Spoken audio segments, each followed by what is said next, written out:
ஹரே கிருஷ்ணா. பரம சங்கீர்த்தனம். ஜெய் சில்ல குருதேவ். ஜைவ தர்மா பார்த்துக்கிட்டு இருக்கிறோம். லாகிரி மகசாய் அவங்க தங்கியிருந்த இடம் அந்த ஊர்ல ஒரு மூலையில ஒதுக்குப்புறமா இருந்தது. அங்க ஒரு அடர்ந்த சோலை இருக்கு. சோலை மத்தியில மாதவி கொடி படர்ந்திருக்கு. துளசி மாடம் இருக்கு. 2 சின்ன அறைகள், ஒரு வெள்ள மரம், வேப்ப மரம், இன்னும் சில மரங்கள்லாம் இருக்குது. இடத்த சுற்றி வேலி போடப்பட்டு இருக்கு. அந்த இடத்தின் உரிமையாளர் பேர் மாதவதாஸ். ரொம்ப நல்லவர் தான். கொஞ்சம் கெட்ட பேர் அவருக்கு உண்டு. பக்தியை தப்பா பயன்படுத்திட்டார் அப்படின்னு ஒரு பேச்சு அடிபடுது. அவர் அந்த அறையை வாடகைக்கு விட்டார். லாகிரி மகசாய்க்கு வாடகைக்கு கொடுத்தார். மாதவதாஸ் அவரும் ஒரு பக்தர் தான். உஞ்ச விருத்தி எடுத்து சாப்பிட்றவர் தான். ஒரு நாள் நடுராத்திரி லாகிரி மகசாய் தூங்குற போது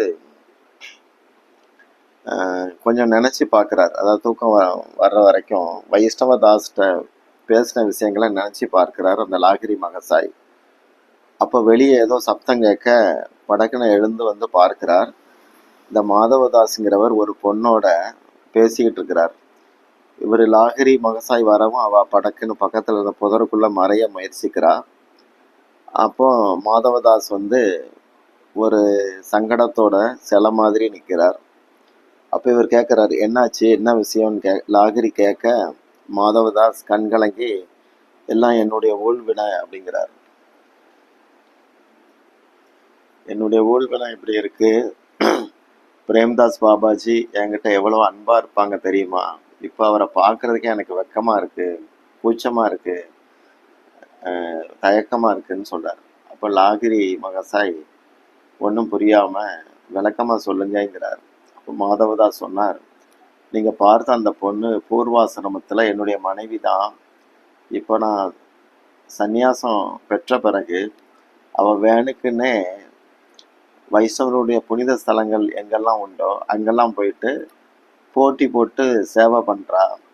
சாந்திப்பூருக்கு நான் வந்தால் அவளும் அங்கே ஒரு குடிசையை போட்டு தங்குதா. நான் தற்செயலாக ஒரு நாள் பிச்சைக்கு போகிற போது அவளை பார்த்தேன். உனக்கு குடும்ப பொறுப்புகள் உண்டு தானே, ஏன் இப்படி வந்த அப்படின்னு கேட்டால், உலகத்தில் என்ன இருக்குது, எல்லாம் வேஸ்ட்டு, நானும் பிச்சை எடுத்து வாழ போகிறேன் அப்படிங்கிறா. அதுக்கப்புறம் நான் கோத்ரம் இந்த பகுதிக்கு வந்த பிறகு இங்கே கோபால் அப்படிங்கிற ஒரு வீட்டில் தங்கினேன். அங்கேயும் வந்தா. நான் எங்கே ஓடுனாலும் துரத்தி வரா. இப்போ இங்கே தான் பக்கத்தில் எங்கேயோ ஒரு ஆசிரமத்தில் தங்கியிருக்கா போல. பெண்களோட தங்கி சேவை பண்ணுறா. இங்கே என்னை பார்க்க கேள்விப்பட்டு என்னை பார்க்க வந்திருக்கா. இதனால் எனக்கு வைஷ்ணவ சமூகத்தில் ஒரு கெட்ட பேர் இருக்குது. மகாபிரபு சின்ன ஹரிதாஸை பெண் நினப்பு இருந்ததுனால தண்டிச்சார், எல்லாருக்கும் தெரியும். ஆனால் இங்கே இருக்கிற பாபாஜிகள் என்னை தண்டிக்க விரும்பலை, பெருந்தன்மையோட அப்படி அமைதியாக இருக்கிறாங்க அப்படின்னு சொல்கிறார். இதை கேட்ட லாகிரி மகசாய், ஒரு விஷயம் கெட்டதுன்னா அதில் ரொம்ப எச்சரிக்கையாக இருக்கணும் அப்படின்னு சொல்லிட்டு ஒன்றும் சொல்லாமல் போயிடுறார். அப்போது மாதவதாஸ் வருத்தத்தோடு தான் போகிறார். லாகிரி மகசாய் அன்னைக்கு ராத்திரி பூரா தூங்கலை. அப்போ தனக்குள்ளே அவர் என்ன முடிவெடுக்கிறாருன்னா, வைராக்கியம் இல்லாதவங்களோட தங்குனா தனக்கும் வீண்பழி வர வாய்ப்பு இருக்குன்னு நினச்சி அங்கேருந்து வேற இடத்துக்கு போகலான்னு முடிவெடுக்கிறார். அப்படிதான் அவர் பிரத்யும்னா குஞ்ச் அந்த இடத்துக்கு வந்தார். அங்கே அவருக்கு ஒரு தனி அறை ஒதுக்கப்பட்டது. இப்போ பிரத்யும்னா குஞ்ச் பகுதியில் பிரேம்தாஸ் பாபாஜி மகாராஜ், வைஷ்ணவதாஸ், அடுத்து லாகிரி மகசாய் இப்படி தங்கியிருக்கிறாங்க. அந்த இடத்துல பலாமரம், மாமரங்கள்லாம் நல்லா நிழல் தருது.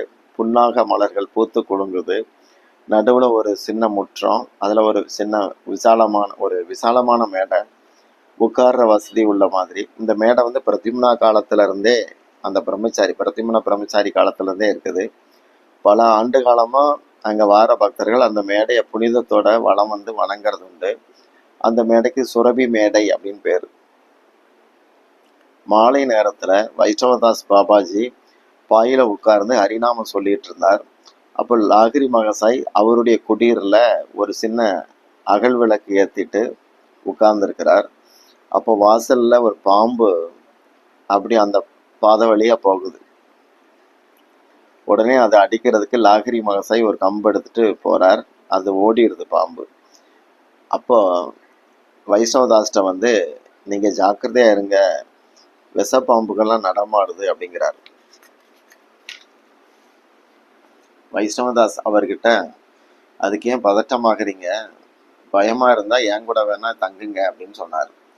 உடனே லாகிரி மகசாய் வைஷ்ணவதாஸ் அறைக்கு வந்துட்டார். அங்க போடப்பட்டிருக்கிற ஒரு பாயில அமர்ந்தார். அவர் மனசு இன்னும் பாம்பு நினப்பிலே தான் இருக்கு. தொடர்ந்து அதையே பத்தி பேசுறார். சாந்திப்பூர்ல இந்த மாதிரிலாம் பாம்பு தொல்லைகள்லாம் கிடையாது, ஏன்னா அது பெரிய நகரம். இது கோத்ரம் தீவு தானே, புதர்களா மண்டி இருக்கா, அதனால பாம்புகள் அதிகம். அமைதியா விரும்புறவன் எப்படி நிம்மதியா அங்க இருக்க முடியும், ரொம்ப சிரமம் தான் அப்படின்னு பேசிட்டு இருக்கிறார். அப்போ வைஷ்ணவதாஸ் சொல்றாங்க, லாகிரி இந்த சின்ன விஷயத்துல இவ்வளவு சிந்தனையை ஓட்டக்கூடாது. பரீட்சித் ராஜா கதை உங்களுக்கு தெரிஞ்சிருக்கும். பாம்பு கடிச்சது கூட தெரியாம அவர் ராத்திரியும் பகலும் அந்த கிருஷ்ண கதையில மூழ்கி இருந்தார். அதாவது உடல் பொருள் ஆவி அனைத்தையும் ஹரிகதாவில் சேவையில ஈடுபடுத்திட்டார். சுகாச்சாரியருடைய உரையில அவர் மனசு மூழ்கி கிடந்தது. சர்ப்பங்கள் வந்து மனுஷனுடைய ஆன்மீக உள்ளத்தை தீண்ட முடியாது. ஆன்மீக உள்ளுடலை பகவான் மட்டும்தான் தீண்ட முடியும். கிருஷ்ணர் மீதான விரக துயரால ஆன்மா வந்து தீண்டப்படுது. அதையும் அந்த விரகத்தையும் பாம்புக்கு ஒப்பிடுறாங்க. ஆனா அந்த ஸ்தூல உடலை என்னைக்கா ஒரு நாள் விட்டுத்தானே ஆகணும்.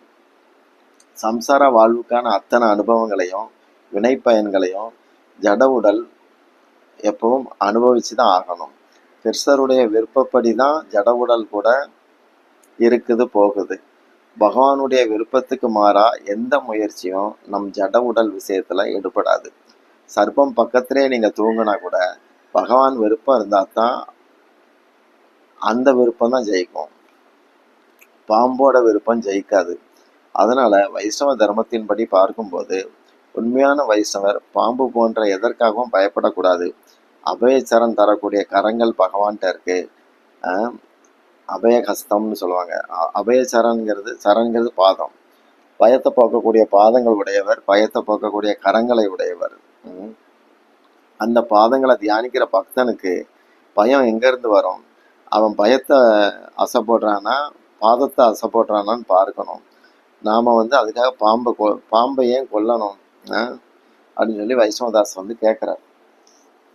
அப்போ லாகிரி மகசாய் அவருக்கு ஒரு புது உற்சாகம் வந்தது. பகவான்கிட்ட நம்பிக்கை அதுதான் முக்கியம்னு புரிஞ்சுக்கிட்டார். ஆத்மாவுக்கு அதுதான் அழகு அப்படின்னு தெரிஞ்சுக்கிட்டார். ஐயா, உங்களுடைய கருத்தை கேட்ட பிறகு ரொம்ப தெளிவடைஞ்சிட்டேன், என் பயமே போயிடுச்சு, பகவான் பாதங்களை நம்பிக்கை உண்டாகுது அப்படின்னு சொல்றார் லாகிரி. அதாவது உண்மையிலே கொடிய விலங்குகள் மனுஷங்களோட வாழ பயப்படுது. அதனாலதான் அதுகள்லாம் காடுகள்ல இருக்கு, நாடுகள்ல தான் அதுகளுக்கு பயம். அதே சமயம் அவைகள் வந்து தேவையில்லாம கொடூரமானதுகளா மாறாது. பெரும்பாலும் அதுகள்லாம் சாதுக்கள். அதனாலதான் உண்மையான சாதுக்கள் அதுகள் இருக்கிற காடுகள்ல போய் குடியில் அமைச்சு ஆன்மீக சாதனை பண்றாங்க, இல்லாட்டி குகைகள்ல தங்கி சாதனை பண்றாங்க. இப்போ வைஷ்ணவதாஸ் பாபாஜி சொன்னாங்க, இதயத்துல பக்தி தேவதை குடி இருந்தாங்கன்னா மனம் எளிதாக விசாலமாக இருக்கும். அப்படிப்பட்ட இதயம் கொண்டவர எல்லா ஜீவர்களும் விரும்பும். அவனை வந்து கடவுளின் சேவகன்கிற பார்வையில தான் எல்லா ஜீவர்களும் பார்க்கும். கெட்டவங்க கூட அப்படித்தான் பார்ப்பாங்க. அதனால ஒருத்தனுடைய சுயநிலை அப்படிங்கிறது வைஷ்ணவன் ஆகிறதுக்கு உண்டான முயற்சி மட்டும்தான் அப்படிங்கிறார். இப்போ லாகிரி மகசாய் இவ்வளவு சொல்லும்போது இவரால் தான் வைஷ்ணவதாஸ் பாபாஜி இப்படி சொல்லும்போது லாகிரி ரொம்ப உருகிட்டார். சுவாமி, நீங்க மனசுல அழுத்தமான நம்பிக்கைய, அதாவது வைஷ்ணவ தர்ம ரீதியில ஏற்படுத்திட்டீங்க. எனக்கு பரம திருப்தி. ஒரு விஷயம்தான் புரியல, அது என்னன்னா ஒருவருடைய நித்திய வழிமுறை எந்த விதத்துல வைஷ்ணவ தர்மத்தோட இணங்கி போகுது அப்படின்னு கேட்கிறார். இது ஒரு புது கேள்வியை கேட்குறாரு. ஒருவனுடைய பக்தி சம்பந்தமான வழிமுறைகள் செயல்பாடுகள் எல்லாம் வைஷ்ணவ தர்மத்தோட எந்த விதத்துல ஒத்து போகுது, இது கேள்வி. அப்போ வைஷ்ணவதாஸ் சொல்றாங்க, உலகத்துல 2 வித தர்மம் உண்டு. சுத்தமான வைஷ்ணவ தர்மம், இன்னொன்று கலப்படம் மிக்க வாசன தர்மம். அது வைஷ்ணவ தர்மம், வாசன தர்மம். வைஷ்ணவ தர்மம்ங்கிறது ஆன்ம பூர்வமானது, வாசன தர்மங்கிறது உலகியல் வாசனைகள் அடங்கியது, அது கலப்படம் மிக்கது. இதுல தூய வைஷ்ணவ தர்மம் தான் ஓசத்தி. அது கூட தாசிய நிலை, நட்பு நிலை, தாய்சேய் நிலை, பிரேம நிலை இப்படிலாம் இருக்குது. இந்த நிலைகள் 2 விதத்துல வெளிப்படும், நித்திய தர்மா, பரதர்மா. இதை பற்றி விவரமா பின்னாடி பார்க்கலாம். முண்டக உபநிஷத்துல ஒரு வார்த்தை உண்டு, எதை அறிந்து கொண்டால் எல்லாம் அறிந்ததாகுமோ அது அப்படின்னு ஒரு வார்த்தை வரும். அது எதுன்னா வைஷ்ணவ தர்மம் தான் அங்க சுட்டி காட்டப்படுது. கலப்பு வாசனைகளோட இருக்கிற தர்மம் அப்படிங்கிறது கர்ம கலப்பு இல்லாட்டி ஞான கலப்பு இருக்கும். வைதிக பிராமணர்கள் அல்லது ஸ்மார்த்தாக்கள் பின்பற்றக்கூடிய வைஷ்ணவ நெறி கலப்படமான வைஷ்ணவ தர்மம்னு சொல்லலாம். ஏன்னா அங்கேயும் மந்திரம் சொல்லுவாங்க, நாம தீட்சை உண்டு. அங்க விஷ்ணுவை கர்மாவுக்கு உட்பட்ட மாதிரி கொண்டு போயிடுவாங்க. பகவான் 2வது, கர்மம் முதல்ல, அப்படி கொண்டு வராங்க. இந்த கோட்பாட்டுக்கு ஏற்பதான் அவங்களுடைய பூஜை புனஸ்காரம், அனுஷ்டானங்கள், பஜனைகள், சாதனைகள் அத்தனையும் இருக்கும். அடுத்தது ஞானம் கலந்த நிலை இருக்கு. இவங்களுக்கு பிரம்மந்தான் ஒசத்தி, அதுதான் அவங்களுக்கு லட்சியம். தங்களுடைய இஷ்ட தெய்வத்தை கூட அந்த பிரம்மத்தோட ஒப்பிட்டு தான் பார்ப்பாங்க.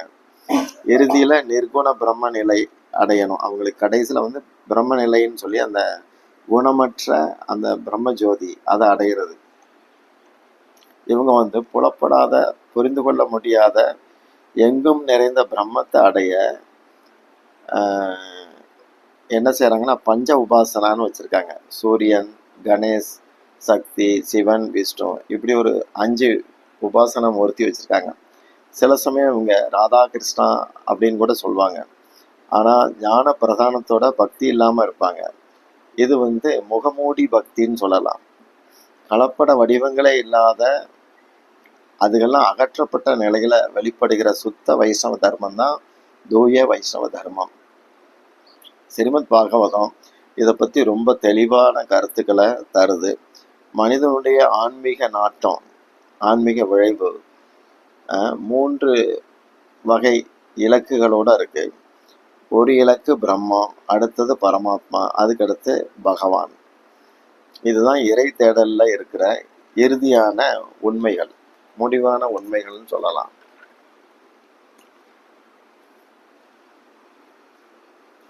அதாவது கடவுள் எங்கும் நிறைந்தவர், அது பிரம்மா.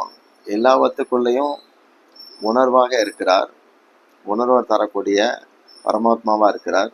அடுத்து தனிப்பட்ட நபராக இருக்கிறார், இது பகவான். பிரம்மம் அப்படிங்கிறது இறைவனின் எங்கும் நிறைந்த தன்மை, அதை மறந்துடக்கூடாது.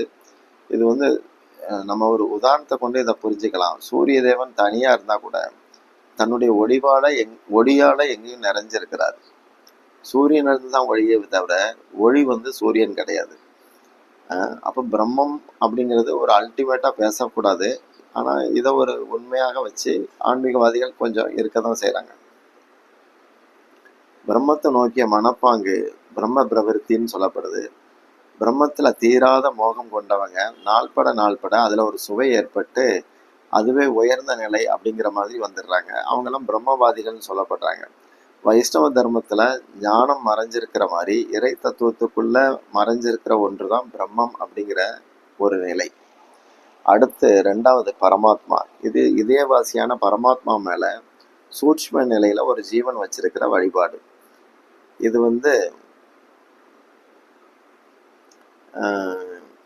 ஒரு அருவவாதம்னு சொல்லலாம். பரமாத்மா கூட தன்னை மறந்த நிலையில ஒருவித அடையாளத்தை ஏற்படுத்திக்கிறாங்க.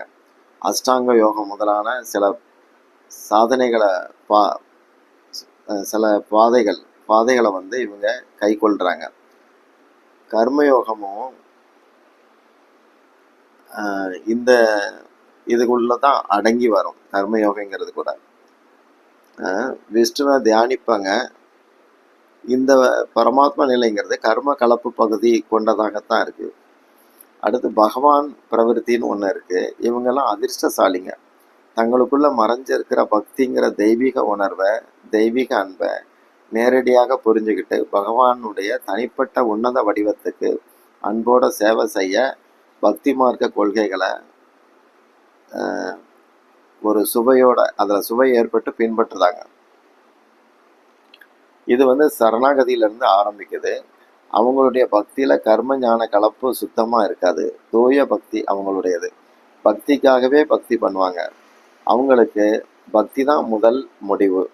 இதை ஸ்ரீமத் பாகவதம் உறுதி செய்யுது. எப்படின்னா, வதந்தி தத்துவவிதஸ் தத்துவம் யஜ்ஞானம் அத்வயம் பிரம்மேதி பரமாத்மதி பகவான் இது சப்யதே. யார் ஒருத்தன் அத்வயம்னு சொல்லப்படுகிற இரண்டற்ற ஒரே உண்மையை உணர்கிறானோ அவரே இறைவனை உணர்ந்தவர். அந்த பகவான் இருக்கிறார். அவர் தான் மாறுபட்ட நிலையில பிரம்மமாகவும் பரமாத்மமாகவும் இருக்கிறார். எப்படி பாகவதம் 1:2:11 இருக்கு. பகவானுடைய குணங்கள்ல ஒண்ணுதான் எங்கும் பறந்து இருக்கிற பிரம்ம நிலை. அதே அதே இறைவன் உயிர்வாளிகள்ல உணர்வாக உடல் பூராவும் பறந்து இருக்கிறாரு. அது உடல் புறம் பறந்து இருக்கிறார். உலகம் பூராவும் பறந்திருக்கிறார். இது பிரம்ம நிலை. உயிர்கள்ல தோன்றி வழி நடத்த நிலையிலையும் இருக்கிறார். அது பரமாத்மா. அதுவே பகவானுடைய தெய்வீக குணங்கள்ல இன்னொன்று. அது இதையும் நம்ம புரிஞ்சுக்கிடணும். அடுத்து ஜீவர்களுடைய புரிதல்ல தான் இந்த பிரிவுகள். அதாவது ஒரே இறைவன் இப்படி 3 விதமா ஜீவர்களுடைய புரிதலுக்கு தக்க இருக்கிறார். பகவான் ஹரிக்கு செய்யக்கூடிய பக்தி தான் ஒழுங்கான வைஷ்ணவ தர்மம். அது நித்திய தர்மம், ஆன்மாக்களுடைய ஜீவ தர்மம், எல்லா மங்களங்களையும் அருளக்கூடிய பரமார்த்த தர்மம், நிலையான தர்மம் அப்படின்னு சொல்லலாம். பிரம்மத்துக்கும் பரமாத்மாவுக்கும் அடிப்படை தத்துவம் பகவான் தான். அதனால இந்த வைஷ்ணவ தர்மம் பகவானை பிரதானியமா கொண்டு இருக்கும். இந்த உண்மையை உணர்ந்து இதற்கான பயிற்சி கொள்கைகளை பின்பற்றக்கூடிய ஜீவர்கள் தூயவர்கள். அவங்களுடைய இந்த மனப்பிடிப்பு தான் பக்தின்னு சொல்லப்படுது. வைஷ்ணவ தர்மமே பிரம்மம் பரமாத்மா எனும் மனப்பாங்கில் கடைப்பிடிக்கப்பட்டா அது கூட தற்காலிக, அதாவது நைமித்திக தர்மத்துல தான் அடங்கும். அவங்களுடைய தேடல் பூர்த்தி ஆகாம போயிருது. எனவே நித்திய தர்மமாக அதை சொல்ல முடியாது. தனிப்பட்ட உயிர்வாளி இப்படி தற்காலிகத்துல மாட்டிக்கிட்டா அவன் மனசு உலக ரீதியில நான் எதையோ விட்டுட்டேன் அப்படிங்கிற ரீதியில உள்ளுக்குள்ள ஒரு தேடல் இருக்கும். ஆழ் மனதுல அந்த பரபரப்பு இருக்கும். அதனால ஒரு இந்த பிரம்மவாத வழிமுறையை நித்தியமற்றது அப்படின்னு நாம புரிஞ்சுக்க முடியுது. அடுத்து ஜீவர்கள் மாற்று வழியில பரபிரம்மம் பரமாத்மா அப்படின்னு போக ஆரம்பிக்குது. இதுவும் நித்தியம் கிடையாது. எளிய பக்தி தான் நித்திய வழி. மகிழ்கிறேன், மகிழ்ச்சி அடைகிறேன், மகிழ்ச்சியை நுகர்றேன் அப்படின்னு சமாதி நிலையில அவங்க புகுந்து இருப்பாங்க. இது ஒரு கற்பனை தான், மனயோகம் தான். ஆனால் மனமற்ற நிலைன்னு அதை கருதுறாங்க. இதெல்லாம் சொல்லும்போது இதையெல்லாம் கேட்ட லாகிரி மகசாய் அந்த பாபாஜியை பார்த்து, குருநாதா, அந்த கபடமற்ற வைஷ்ணவ தர்மத்துல என்னை சேர்த்துக்கங்க, என்னை ஏத்துக்கங்க. நான் உங்களோட வயசுல மூத்தவன், தகுதியற்ற இடங்கள்ல என் காலத்தெல்லாம் வீணாக்கிட்டேன், என்னை சீடனாக்கிக்கங்கன்னு வேண்டுறார். அப்போ பாபாஜி தொடர்ந்து பேசுறாங்க. எங்களுடைய இறைவன் ஜெகத்குரு சைத்தன்ய மகாபிரபு சொன்னதை நான் உங்ககிட்ட பேசியிருக்கிறேன். தனிப்பட்டு என்னுடையதுன்னு எதுவும் இல்லை. வைஷ்ணவ தர்மத்துக்கு அடிப்படை கொள்கைகள் 3: சம்பந்த, அபிதய, பிரயோஜன. சம்பந்த ஞானம், அபிதய ஞானம், பிரயோஜன ஞானம். சம்பந்தம் அப்படிங்கிறது தொடர்பை குறிக்கும். அபிதயங்கிறது தொடர்புக்கு அடுத்து என்ன செய்யறது அந்த செயல். பிரயோஜனங்கிறது பிரயோஜனம், லாபம் என்ன அப்படிங்கிறது.